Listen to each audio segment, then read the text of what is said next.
ദശകം 10 ശ്ലോകം 8. വേദാൻ പുരാണനിവഹാനപി സർവവിദ്യാ കുർവന്നിജാനന ഗണാചതുരാനനോസൗ പുത്രേഷു തേഷു വിനിതായ സർഗവൃത്തി മാ പ്രാപ്നുവംസ്തവ പദാംബുജമാശ്രിതോഭൂത്. ഈ ശ്ലോകത്തിൽ ബ്രഹ്മാവിൻ്റെ 4 മുഖങ്ങളിൽ നിന്നും സൃഷ്ടിക്കുന്നതാണ് ഇതിൽ പറയുന്നത്.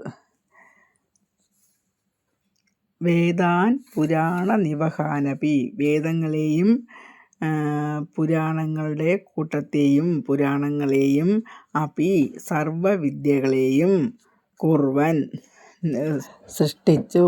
നിജ ആനന ഗണ ചതുരാനനോ അസൗ, ആ 4 മുഖമുള്ളവൻ ആ ബ്രഹ്മാവ് പുത്രന്മാരെ ഏൽപ്പിച്ചിട്ട് സർഗവൃത്തി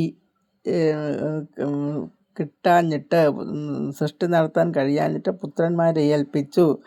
അപ്രാപ്നുതം തവ, സൃഷ്ടി വർദ്ധിക്കുന്നില്ല എന്ന് കണ്ടിട്ട് ഭഗവാന്റെ പാദങ്ങളെ ആശ്രയിച്ചു. ഇതാണ് ഈ ശ്ലോകത്തിൽ പറയുന്നത്.